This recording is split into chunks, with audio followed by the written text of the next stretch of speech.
High everyone, আসসালামু আলাইকুম। Welcome to my channel Khadok vibes. আজ আমি আপনাদের সাথে শেয়ার করব গরুর মাংসের একটি মজাদার আইটেম, কোফতা কারি রেসিপি। এই কোফতা কারিটা খেতে ভীষণ মজাদার, আবার একই সাথে বানানো সহজ। সাধারণত বিয়ে বাড়ি অথবা যে কোনো ওকেশনে এই কোফতা কারিটা সার্ভ করা হয়, কিন্তু বাসায় বানানো কোফতা কারি কিন্তু সেরকমটা হয় না। অনেকেরই হয়তো মনে হয়ে থাকতে পারে কোফতা কারি বানানোটা অনেক কঠিন, কিন্তু আসলে এমন কিছুই না। আজকে সহজ রেসিপিটা ফলো করলে আপনারাও ঠিক সেরকম কোফতা কারি বানাতে পারবেন। আর আজকে আমি কিছু টিপসও শেয়ার করব, তাই আশা করি রেসিপিটা স্কিপ করবেন না। আর ভালো লাগলে প্লিজ আমার চ্যানেলটি অবশ্যই সাবস্ক্রাইব করবেন। তাহলে চলুন দেরি না করে শুরু করা যাক। এর জন্য আমার লাগছে পেঁয়াজ, মরিচ কুচি, ধনেপাতা কুচি, ডিম, মশলা এবং মাংসের কিমা। প্রথমে আমি নিয়ে নিচ্ছি আধা কেজি পরিমাণে গরু মাংসের কিমা। আপনারা চাইলে গরু মাংস ছাড়াও চিকেন অথবা খাসির মাংস দিয়েও করতে পারেন। এই রেসিপিতে মাংসের কিমা তৈরি করতে আমি একটি গ্রাইন্ডার ব্যবহার করেছি।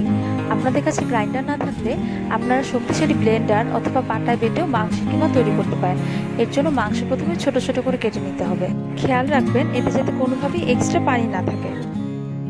এতে আমি দিয়ে দিচ্ছি মিহি করে কুচি করা আধা কাপ পেঁয়াজ, আর সাথে 1 টেবিল চামচ কাঁচামরিচ দিচ্ছি, 2 টেবিল চামচ কুচি করা ধনিয়া পাতা, সাথে দিলাম স্বাদ মতো লবণ, দিয়ে দিচ্ছি 1 টেবিল চামচ পরিমাণ সয়া সস। এটা অপশনাল, আপনারা চাইলে নাও দিতে পারেন। দিচ্ছি 1 চা চামচ আদা বাটা, আর সাথে 1 চা চামচ রসুন বাটা। দিয়ে দিচ্ছি 1/2 চা চামচ গরম মশলার গুঁড়া, 1/2 চা চামচ গোলমরিচের গুঁড়া, সাথে 1/2 চা চামচ জিরার গুঁড়া। জিরা তেলে আমি গুঁড়া করে নিয়েছি। দিচ্ছি 1 চা চামচ সস বা কেচাপ। এটা কিন্তু খুব সুন্দর টেস্ট নিয়ে আসে। এই রেসিপি আমার চ্যানেলে দেওয়া আছে, লিঙ্ক ডিসক্রিপশনে অ্যাড করে দেওয়া হবে। এবারে একটা ডিম কুসুম সহ ফেটিয়ে পুরোটা দিয়ে দিচ্ছি। ডিমটা ছোট সাইজের, তাই আমি একটা ব্যবহার করলাম। বড় সাইজের ডিম হলে অর্ধেকটা দিতে হবে। এ পর্যায়ে আমি বাইন্ডিংয়ের জন্য 1 টেবিল চামচ বেসন দিয়ে দিচ্ছি।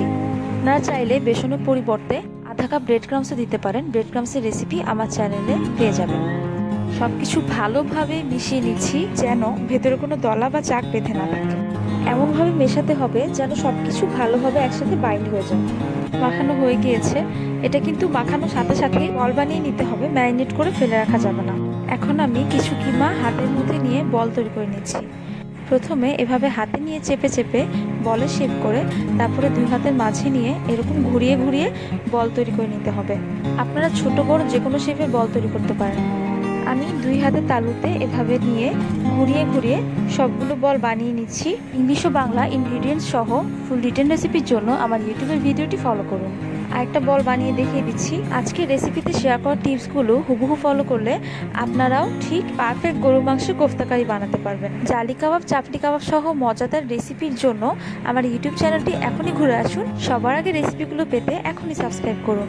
আজকের রেসিপিটি ভালো লাগলে অবশ্যই একটা লাইক দিবেন, আর ফ্রেন্ডস আর ফ্যামিলির সাথে শেয়ার করবেন। খেয়াল করুন বলগুলো বানানো হয়ে গিয়েছে। এটা বাইরের সার্ফেসটা কিন্তু একেবারে স্মুথ, এতে কোনো ফাটল নেই। কোফতাগুলো এখন ভাজার জন্য একদম রেডি।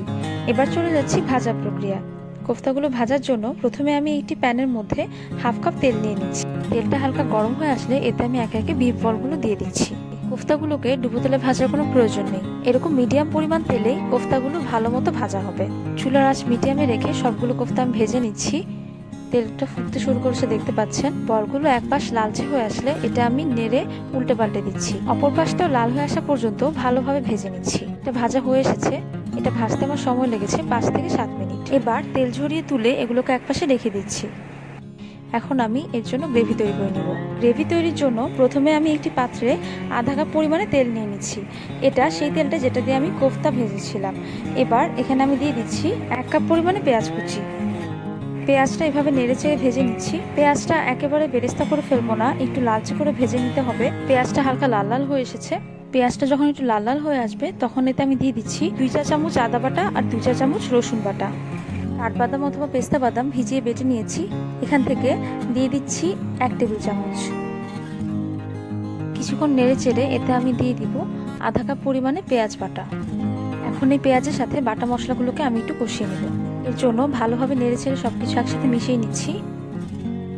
এবার এতে দিয়ে দিচ্ছি 1 টেবিল চামচ টক দই। এই টক দইটার পানি ছাড়িয়ে নেওয়ার কোনো প্রয়োজন নেই। ভালোভাবে আবার মিশিয়ে নিচ্ছি। কিছুক্ষণ পরে তেলটা যখন সামান্য উপরে উঠে আসবে তখন তাতে আমি অল্প করে পানি দিয়ে দিচ্ছি। আর কিছুক্ষণ নেড়ে চেড়ে এটা আমি ঢাকনা দিয়ে ঢেকে দিচ্ছি। কিছুক্ষণ পরে ফিরে এলাম। মশলাগুলো কষানো হয়ে গিয়েছে। নাড়াচাড়া করে এতে আমি দিয়ে দিচ্ছি টমেটো কেচাপ। এখানে আমি 2 টেবিল চামচ সস ব্যবহার করছি। এটা আমার বাসা বানানো সস।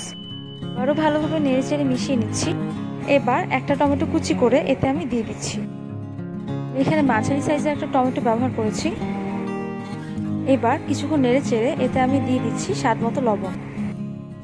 দিয়ে দিচ্ছি 1 চা চামচ পরিমাণে চিনি, তবে আপনারা চাইলে চিনিটা নাও দিতে পারেন। সবকিছু ভালোভাবে নেড়েচেড়ে কষিয়ে নিতে হবে। এবার আমি গুঁড়ো মশলাগুলো দিয়ে দিব। প্রথমে দিয়ে দিচ্ছি 1 চা চামচ হলুদের গুঁড়া, দিয়ে দিচ্ছি 2 চা চামচ লাল মরিচের গুঁড়া। নেড়েচেড়ে ভালোভাবে মিশিয়ে দিচ্ছি। ভালোভাবে মশলা কষানোর জন্য কিছুক্ষণ নেড়েচেড়ে দিচ্ছি। এবারে দিয়ে দিচ্ছি 1 চা চামচ গরম মশলার গুঁড়া, 2 চা চামচ গোলমরিচের গুঁড়া আর 1/2 চা চামচ জিরার গুঁড়া। জিরাটা আমি টেলে নিয়েছি, আর গোলমরিচ আমি সাদাটা ব্যবহার করেছি। আপনারা চাইলে কালো গোলমরিচের গুঁড়াও দিতে পারেন। মশলাটার উপরে তেল ভেসে উঠেছে, দেখতে পাচ্ছেন, তার মানে মশলাটা খুব ভালোভাবে কষানো হয়ে গিয়েছে। এবার ভেজে রাখা বিফ বলগুলো এটাতে দিয়ে দিচ্ছি। বিফ বলগুলো দেওয়া হয়ে গেলে এটাকে আমি 1 থেকে 1.5 মিনিটের জন্য ভালোভাবে নেড়েচেড়ে মশলার সাথে কষিয়ে নিচ্ছি। এবার এটা আমি একটা ঢাকনা দিয়ে ঢেকে দিচ্ছি। ফিরে এলাম 2 মিনিট পর। ভালোভাবে নেড়েচেড়ে দিচ্ছি। বলগুলো কষানো হয়ে গিয়েছে। এবার এতে আমি দিয়ে দিচ্ছি 3 কাপ পরিমাণে পানি। পানিটা দেওয়া হয়ে গেলে ভালোভাবে নেড়েচেড়ে মিশিয়ে নিচ্ছি। এবার 3-4টা আস্ত কাঁচামরিচ ভেঙে এতে দিয়ে দিচ্ছি। এটাতে ফ্লেভার অনেক ভালো আসবে। এবার আস্ত মশলাগুলো দিয়ে দিচ্ছি। দিয়ে দিচ্ছি 2টা ছোট এলাচ, 1 টুকরা দারচিনি আর 2টা লং। এটা না দিলেও চলে, আপনারা চাইলে স্কিপ করতে পারেন। এবার আবারও ঢাকনা দিয়ে ঢেকে রেখে দিচ্ছি। চুলার আঁচ মিডিয়াম লোতে রেখে এটাকে আমি জাল করে নেব 10 থেকে 15 মিনিটের জন্য। এরই মধ্যে কিন্তু আমার বিফ বলগুলো সিদ্ধ হয়ে যাবে আর গ্রেভিটা অনেকটা ঘন হয়ে যাবে।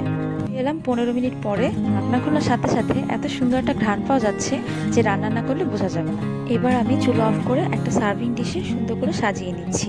আপনারা দেখতে পাচ্ছেন আমার গ্রেভিটা ঘন হয়ে গিয়েছে। থেকে ঘন করতে চাচ্ছি না, তবে আপনারা চাইলে একটু ঝোলঝোলও করতে পারেন। সহজেই ঝটপটে তৈরি হয়ে গেল অসম্ভব মজার বিফ কোফতা কারি।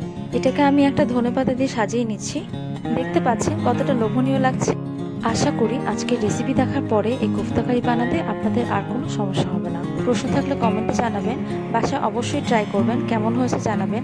কোফতা কারি রেডি, এখন শুধু খেয়ে নেওয়ার পালা। এবার তাহলে টেস্ট করা যাক। আমি একটা কেটে একটু আপনাদেরকে দেখিয়ে দিচ্ছি। দেখুন, এটা কিন্তু একেবারে ওয়েল কুকড আর ভেতর থেকে সফট আর জুসি। কতটা সফট হয়েছে দেখতেই পাচ্ছেন। এটা আপনারা চাইলে পোলাও অথবা ভাতের সাথে খেতে পারেন।